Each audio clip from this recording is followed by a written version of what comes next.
It's Iaquinta versus Diego Sanchez, and Diego is joining us, I do believe, on the phone right now. Is that accurate? On the phone? Diego, are you there?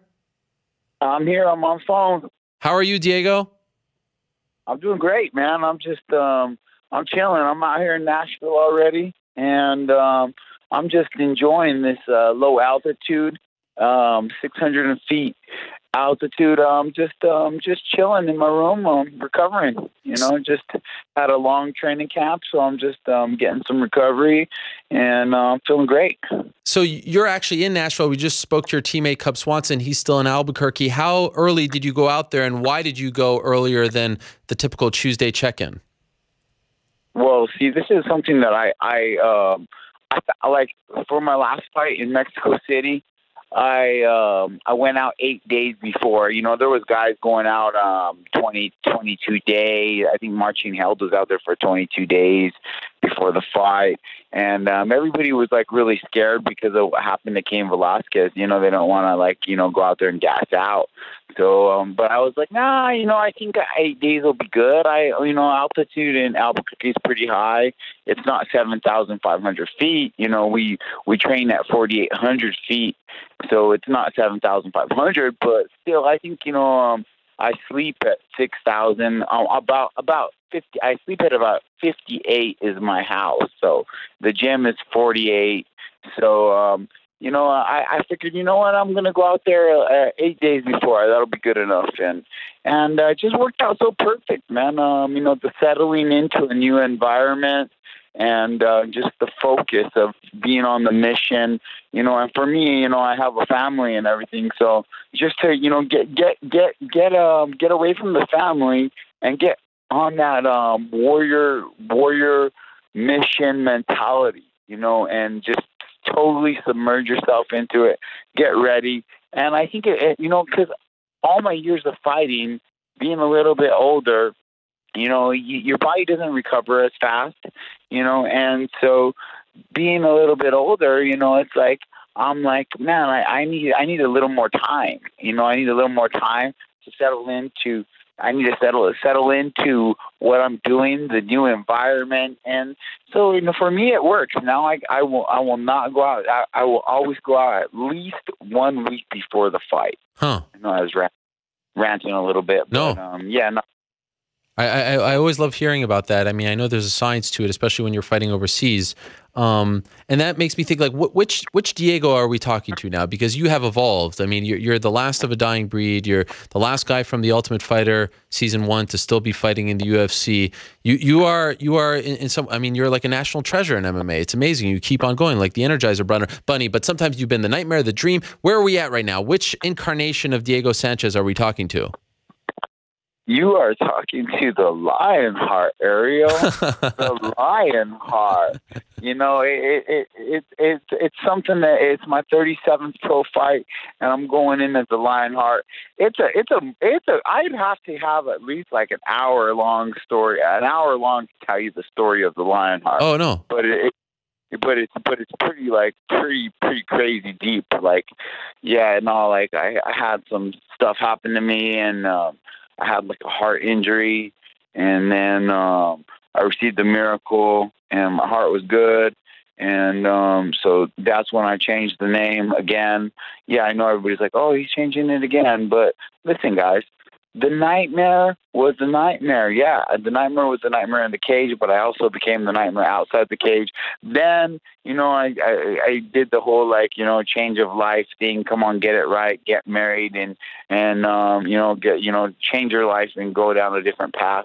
And that was the dream for a little while. But the dream was just too soft for the cage. I couldn't beat the dream, man. The dream was just too soft for the cage. and the fans are pissed. And, you know, I fight for the fans, so the fans are pissed, and they wanted the nightmare back really bad. So, you know, I gave the fans what they wanted, and then I got back to the nightmare, and it went good. I started, you know, kicking ass again, you know. So it was a good thing. But yeah, no, man. I thought about it, man. I was like, it's a long story, but I was sick in bed, and I was. Tell us. What happened? And it's man, it's too long of a story, Ariel. Oh, that's a tease, Diego. I love your stories. Yeah, no, it really is too long of a story. But anyways, man, I was training, and I was training really super hard my first week of training camp, and I'll get a little bit into it.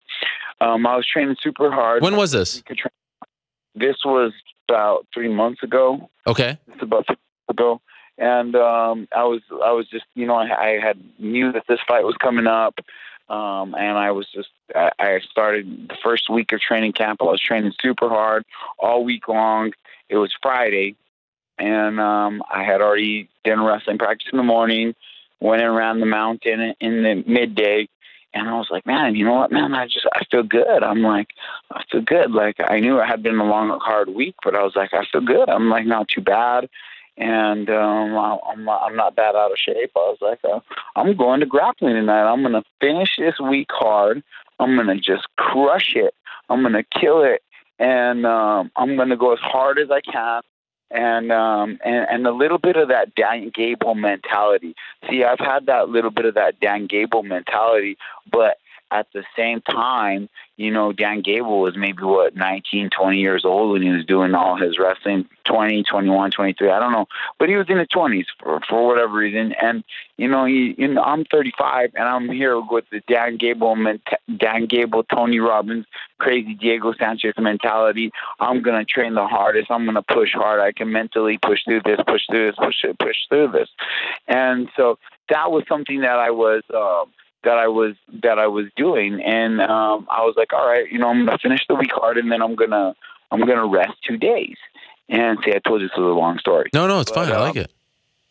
But so then I was like, all right, and then I go in there, and man, guess who's in the gym? It's John Jones, man. He's 240.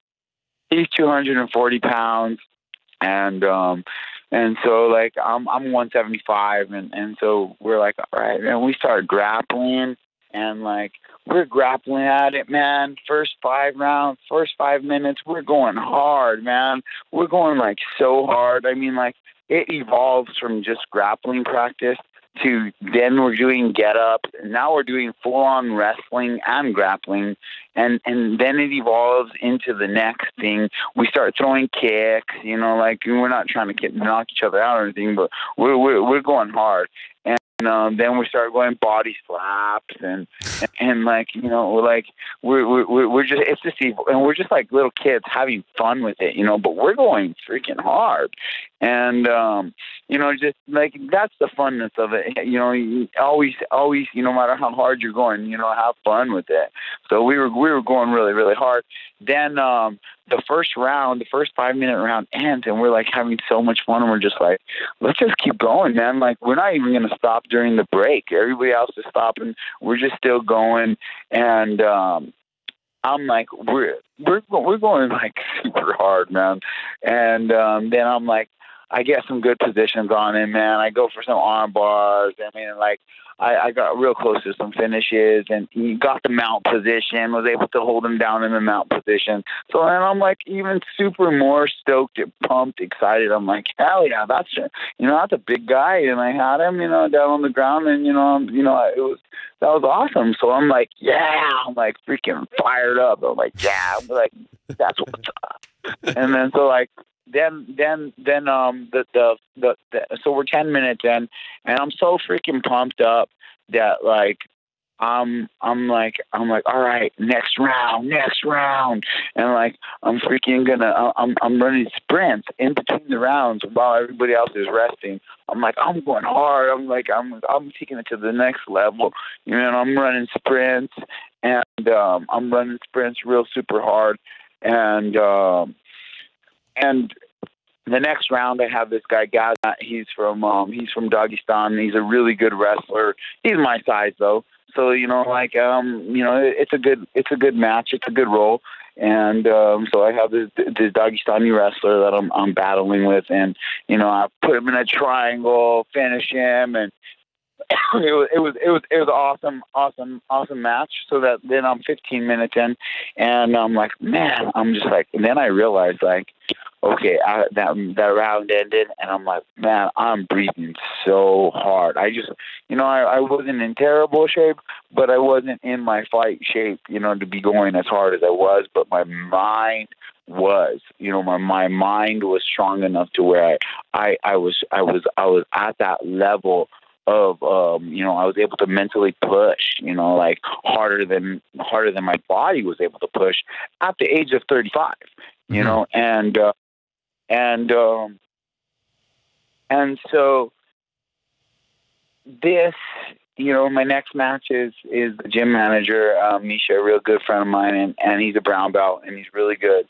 And but like when you go with the gym manager, you're like, I gotta tap this guy out. Like that's the gym manager. Like I gotta put, I gotta. And then he, the gym manager is like, this is my chance, like I'm, he had the Lionheart in him, and I was like, I'm putting him in an arm bar. I'm putting him in an arm bar.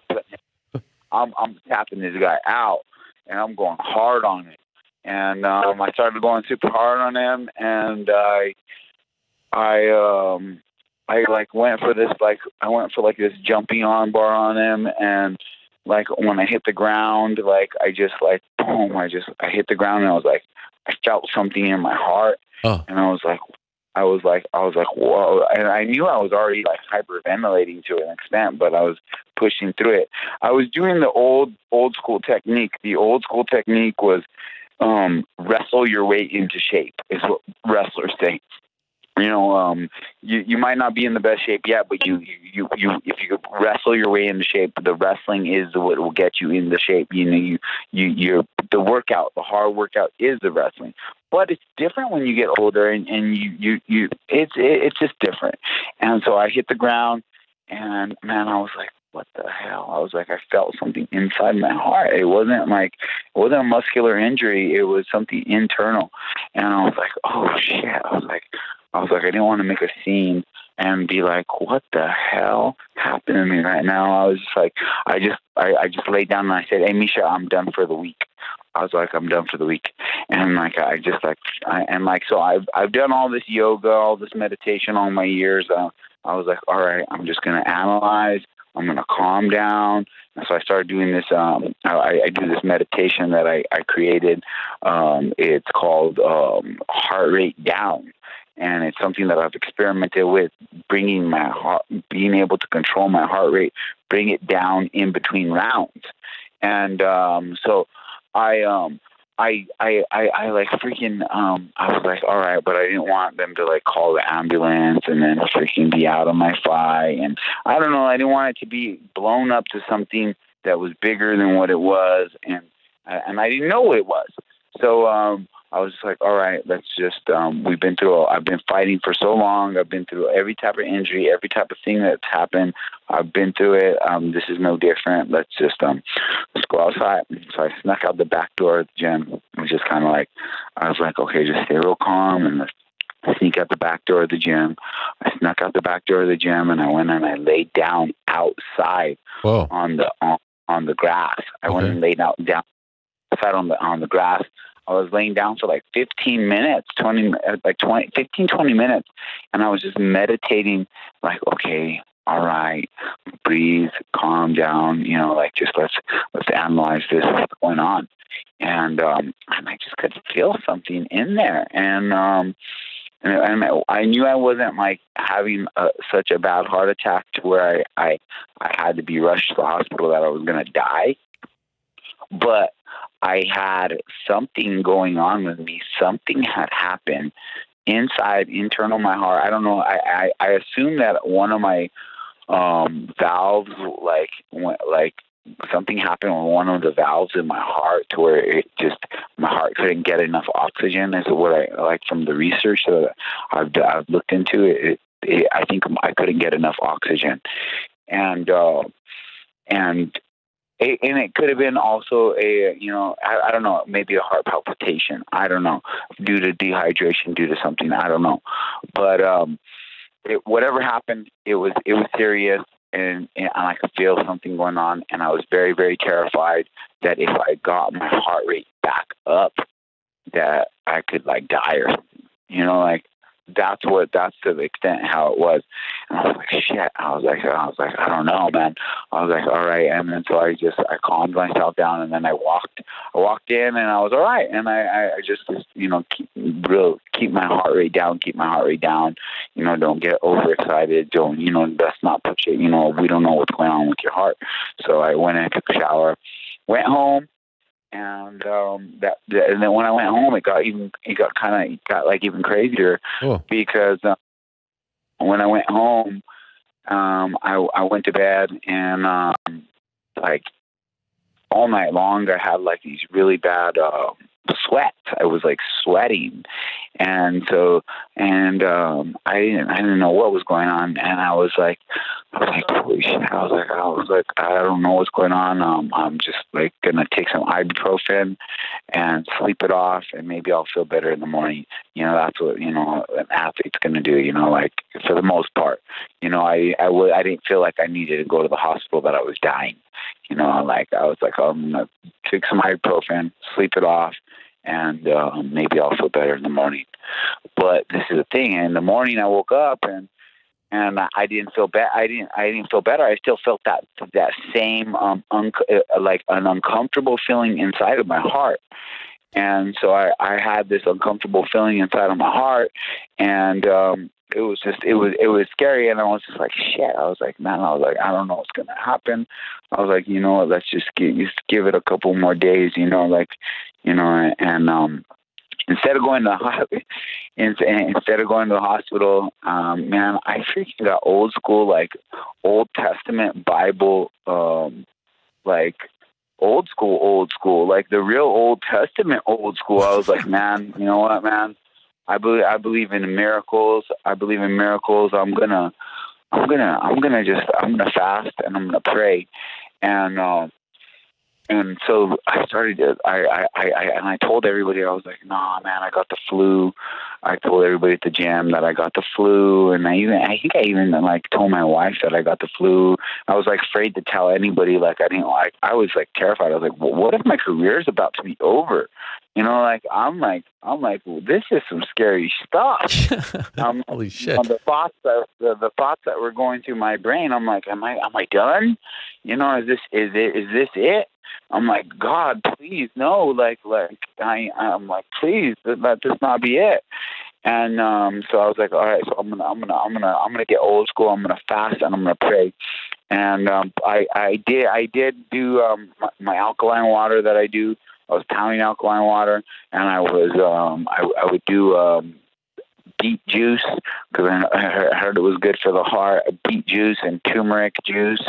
Mm-hmm. And so those two, I was juicing beet juice and turmeric juice and just water. So I was basically just fasting. I wasn't eating anything, and but I had a little bit of nutrition, the beet juice, I guess.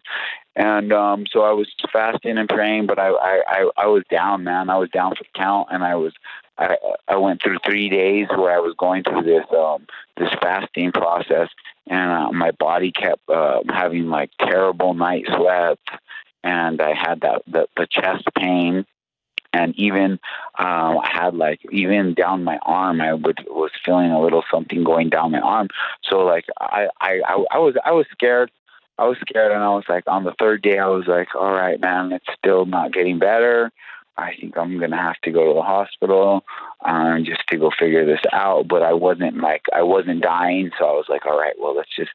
And then on the third day, I was like, all right, man. Like I already like was feeling very, very spiritual to this moment. Like on the third day, I was like, I had felt like I was like, just praying a lot, and that's when I felt like, these visions and stuff. Like anybody that doesn't eat, you're gonna feel these stuff. You don't eat for 3 days, you're gonna start to get like these like crazy feelings and stuff, and so I that's when like the whole thing. I'm praying and pleading with God. I'm like, God, please, like, let me do this. Let me continue to be a fighter. I got my daughter, I got my kids. I have this family to provide for. Like, don't let this be it. And then the fourth day, then the fifth day, the sweat stopped on the fourth day, but the uncomfortable feeling I had in my chest was still there.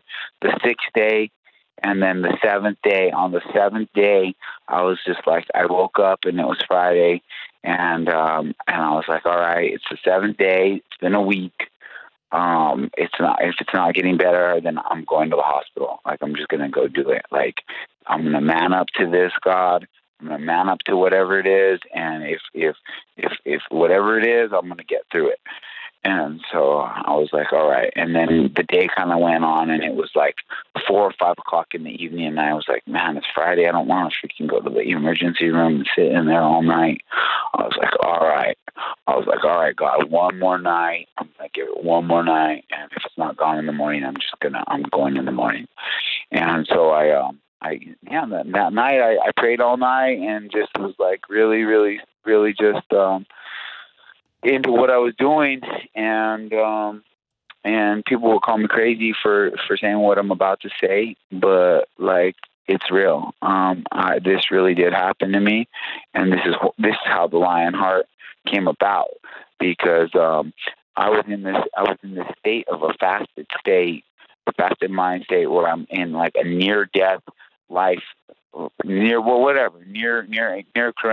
career ending situation.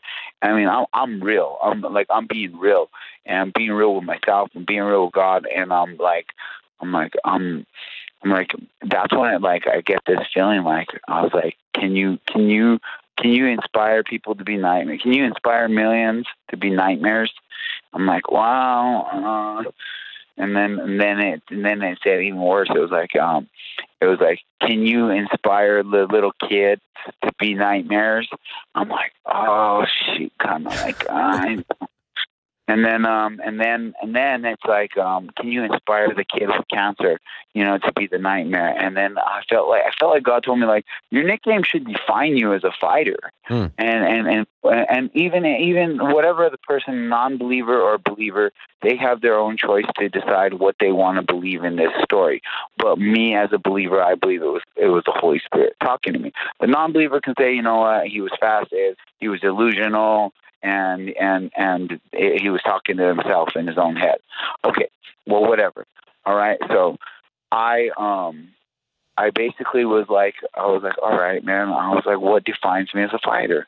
I was like, what defines me as a fighter? What really, truly defines you as a fighter? And so I remember laying there in bed, and like, it was like a video I was just so deep in my life, my mind. It was like a video game, like a video was playing of all my fights. And I was watching all my fights to see what defined me as a fighter.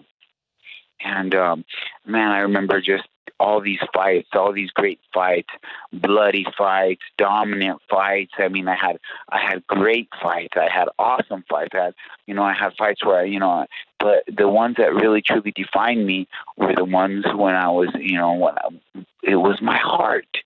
It was my heart. It was my heart is what defined me as a fighter. My corazón, in the Jake Ellenberger fight, when I'm down and I'm losing the fight and just coming back, in the Martin Kampman fight, my face is sliced to pieces, and I mean, there's no quit in that heart. That heart is going strong. And then the Gilbert Melendez fight, and I'm pounding my chest, I'm pounding my heart in the fight. And that's when I was like, oh, it's the heart. I was like, okay, well, Diego Heart Sanchez, no. How about Diego Corazon Sanchez? That sounds pretty cool. Then I remembered, I said, all right, well, when I go to Mexico, all the Mexicans would always tell me they loved me because I had the Corazón de León. Oh, yes. They always, every time I go to Mexico, the Mexican fans would tell me, oh, Diego Sanchez is a Corazón de León. They would tell me, and so I was like, man, that's it.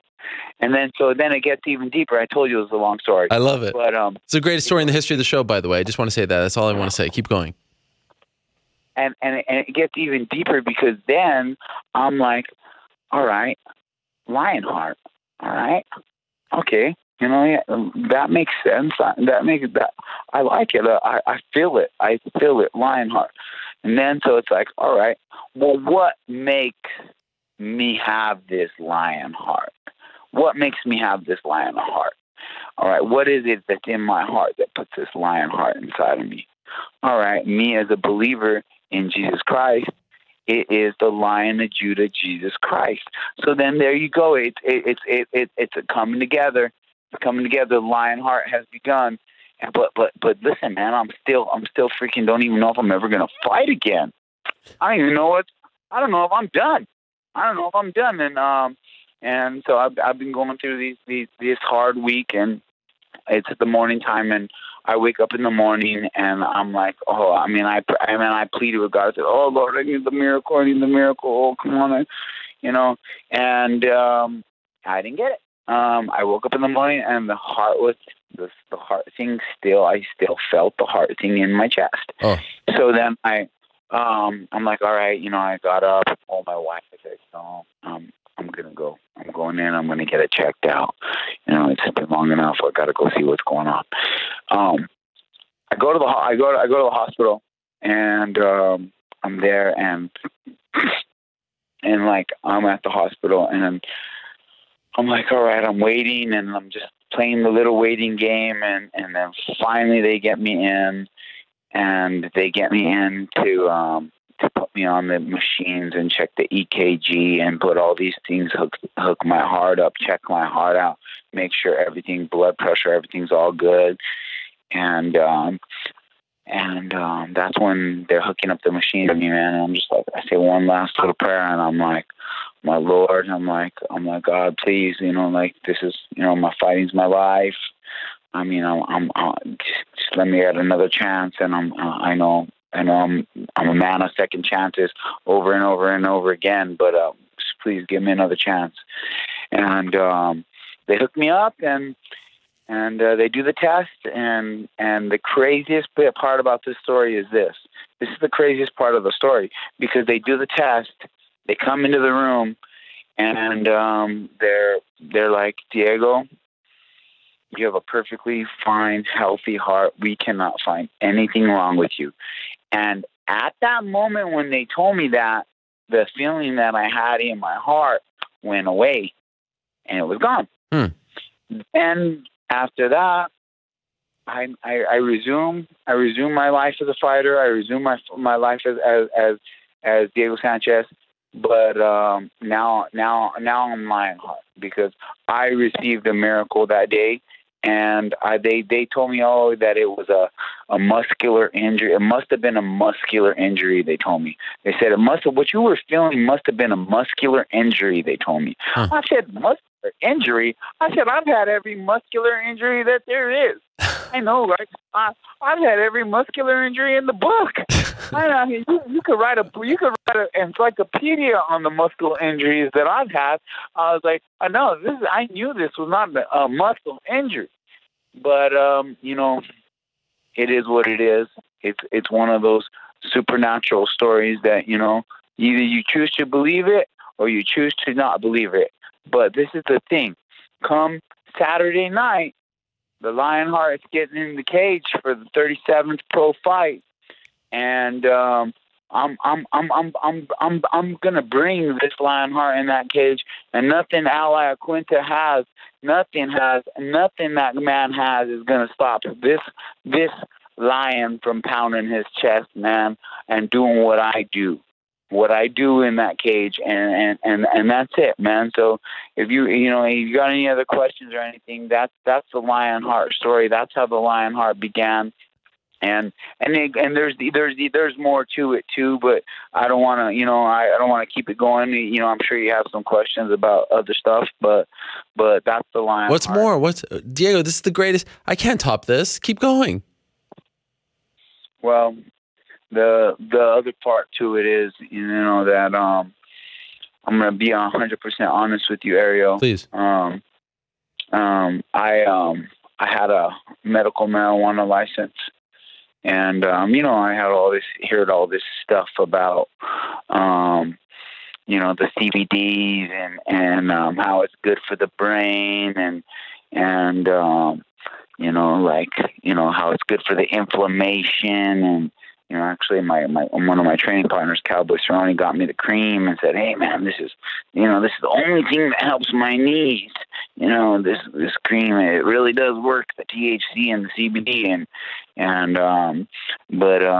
So like, yeah, I know a lot of fighters are getting their medical marijuana licenses, and I heard there's something in the NFL now and everything. But so yeah, I was like, all right, well, I'm gonna see if this might help me. I've been fighting a long time, and I do have pains and aches, and what if it will help me? Let's give it a try. So I did. I had my medical marijuana license, and it goes against my spiritual path, and it goes against what like a Christian should not really. Like I know that someone will say, "Oh, well, you're a Christian, you smoke weed. Oh, that's terrible. You're a hypocrite." So yeah. So no, I was going down this path, and but it became to where I was smoking. It became like, oh, you got the sativa. This is gonna help you for your creativity and for your focus. And then you got the indica. This is gonna help you for your bedtime. This is gonna help you get that perfect rest, so you can just knock all that inflammation out. You can knock all that inflammation out. You're gonna wake up feeling fresh and restored in the morning. So like it had become to this, and it was, I only had it for 3 months. I got it after the Marcin Held fight, and I had it for like 2 or 3 months where I was experimenting with the medical marijuana, and I think it was more just me wanting to find a reason to why I could say, okay, now it's okay to do this. Because I had always loved marijuana. It had always been one of my demons that I always battled. Because I loved it so much. I just always thought, it's fun, giggling, laugh. But it comes with side effects too. Memory loss and all the other stuff that comes with marijuana. And what I like to refer to this term. You ever seen a marijuana pipe? They start all clean and clear, and then just after like 1 week of using it, it turns black. And if you use it for like a month, those things are just like gunky, full of tar and resin. And so that's what I think. I would assume maybe the human body has a way of filtering it out, but I don't think so, because when I was smoking, my lungs were what was being affected, and I was like that. You get that, like, and I still had the mentality to train like a warrior. So when this happened to me that day at the gym, I was still experimenting with medical marijuana, and I actually was even high on medical marijuana in a sativa mind state to help your creativity while you're doing your Brazilian jiu-jitsu. Yeah, right. No, I freaking whatever happened to my heart, I don't know. But the moment that I laid down out in the back of the Jackson Wing gym, I instantly knew it was because of that medical marijuana. And I understand that, and I'm not gonna be like a judgmental Christian in any way. Look, dude, I walked the path. I did it for a long time, and I did it, and I loved it, and I got my medicinal medicine. I got some good sleep, and I got my creativity. And, so I do understand, and even for pains and stuff too. So I'm not going to be like, I'm judging, like I'm saying that medical marijuana is not for everybody. It's not for me. I know for a fact it's not for me. And so, but, anyways, man, yeah. So like that took me down that path. I got it out of. I got the medical marijuana out of my life. I'll never ever touch marijuana ever again in my life, ever. ever again. Oh, you want to know? This story's so crazy. People are gonna be like, "Damn, Diego done lost his rocker. He done gone crazier. First he's yelling yes, yes, yes. Now he done gone schizo and crazy on us." Yeah, and so. Wait, what were you gonna say? But, you know what a better person to share the story with you, Ariel. Thank you. Yeah, no, but anyways, man, while I was going through all this transformation and the fasting process, I also felt that the Holy Spirit told me that Lionheart. It was like this, real clear. It was like this. Lionheart, and I would think it was going to be smoke, because that was always my real main like sin that I like. Well, I'll say sin, yeah. My main stronghold was always the marijuana, and so I was like, oh, I thought it would have been that, but it wasn't that. It was all. I heard this. This is what I heard. Lionheart does not drink. I was like, huh. Lionheart does not smoke. Lionheart is smart, and so. That's what I felt the Holy Spirit told me, and I was like, wow, and I was just like, all right, all right. I'm not gonna drink. I'm not gonna smoke. Not even a celebratory. Once again, let me reassure you guys, I'm not judging in any way. I don't think that it's not for everybody. You know, everybody's different. Everybody's life is different. You know, have a beer after a hard day. You know, my dad does every day. You know, have a glass of wine with your meal. You know, that's different than being a drunk. You know, but for me, you know, I'm never ever gonna touch alcohol again. I'm never ever gonna touch a marijuana. It would never happen again in my life. I feel like I truly did get a real second chance at whatever it is. You know, the greatness that is me at 35 years old, giving my best run at what, you know, is my destiny, I believe, with a truly focused, sober mindset, and just giving it everything that I have to being the greatest fighter in the world. And that's what I've done in this training camp. I've really put the hard work in. I put the hard work in. I have given it everything to this training camp, and that's why I'm here in my room right now recovering, because I felt like I needed to get some recovery, because my legs were still sore. You know, my body still felt the training, but down here at the lower altitude, I'm recovering fast, and I'm excited for the opportunity that Iaquinta gave me. Iaquinta, thank you for stepping up and taking this fight. I'm very excited to get in there and do what I do, and I'm not concerned about I'm concerned about what I do. I'm a fighter. I'm a born fighter. And it's gonna be something great out of me, regardless of what anybody thinks. I'm bringing my best A game to fight Iaquinta on Saturday night.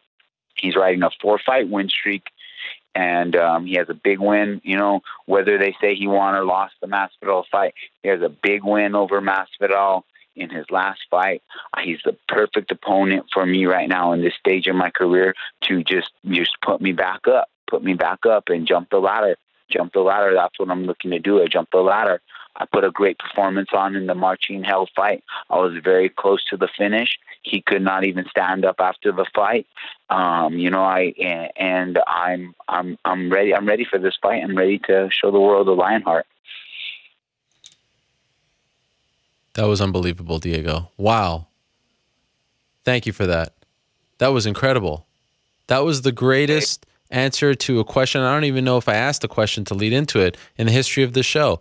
That was almost a 40-minute story. I told you it was going to be a long story. That was incredible. Well, most importantly, I'm happy you're okay. I tried warning you, and man, you know what, man? It takes a lot of courage for me to step outside the box and say these type of stuff, because some people will say I'm crazy, but I am crazy. I am crazy. So say whatever.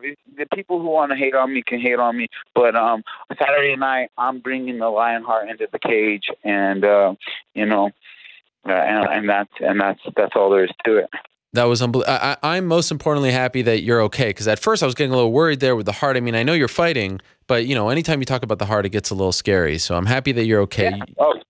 No reservations, 100%. Right? You're all good. 100%, 100% healthy. My heart is stronger than it's ever been, and so is the mind, so is the spirit, and so is the body. I'm ready to rock and roll Saturday night. I don't even know how to. I mean, you did the whole. You see, you're like, I was at a hotel in Buffalo a couple of weeks ago, and they had a robot there.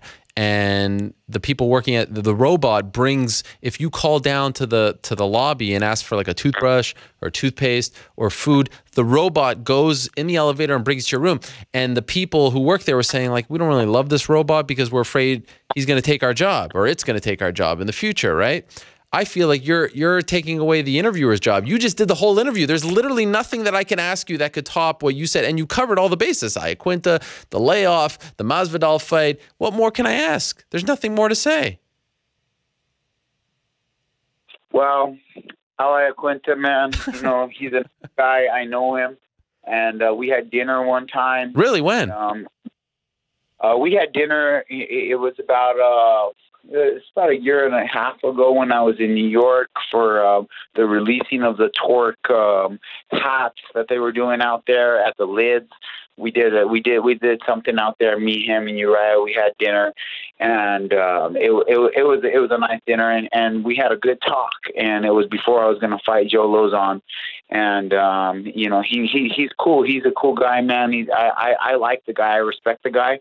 But you know, the guy's been doing real estate for 2 years, and I don't know what kind of life real estate is, but I'm sure it includes a nightlife, an entertainment life on side of doing a regular job.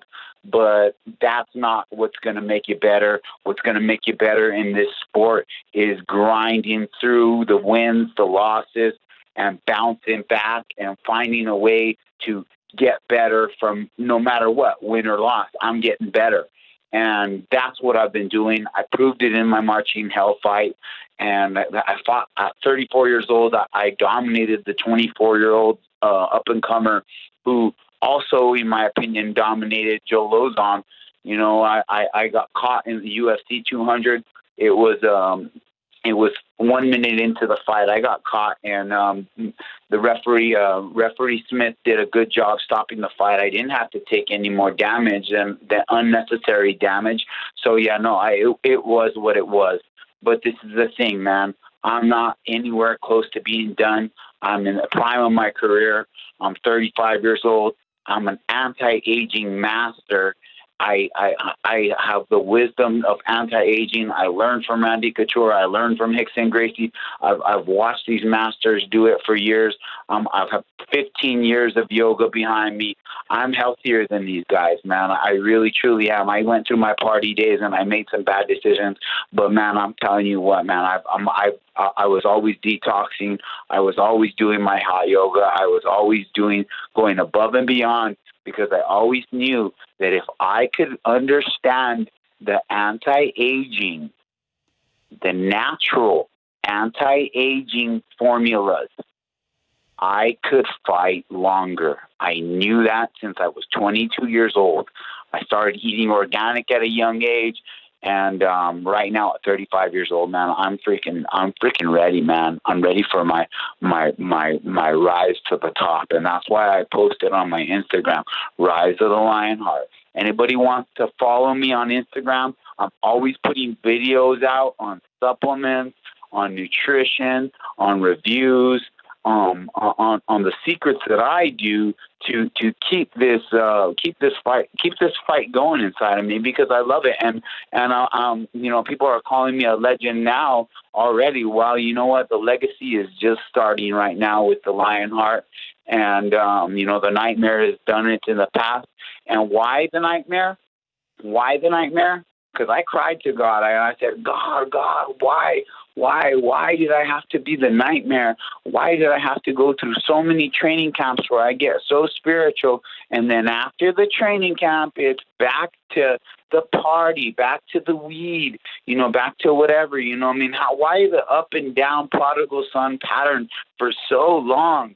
And God told me, he said, why? Because there's a lot of nightmares out there, and I love them too. And I for you to be the Lionheart, you have to understand the nightmare, and to get through it, you have to go through it to get to it. And that's what I did. I went through it to get to it. And so I'm not one of those guys that judges people. You know what I mean? It's like, how could I judge somebody for doing what I did, or what I went through? No, it's not that. But I can also give people good advice, like, look, listen here, man. I went through this, man. It was rough. It came with its consequences. And but every man's his own man, and every man's his own man or woman in his own time. But listen to this, Ariel. The Lionheart ain't about me. The Lionheart is about everybody else. It's about everybody else. It's for the kid who has cancer, that has to go to his chemotherapy, and it's rough, and he's having a hard day, and he don't want to go to that chemotherapy. But guess what he says? He says, I'm a Lionheart. I'm going to pound my chest like Diego Sanchez in that Gilbert Melendez fight, and I'm gonna tough it out. I'm going to come through, and I'm going to win this fight.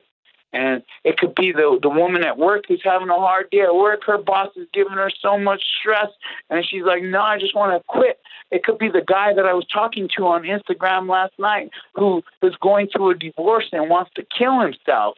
You know what I mean? It could be anybody. So that's what the Lionheart is about. And so, Ariel, I think that's a good note to end on, man. I'm ready to rock on Saturday.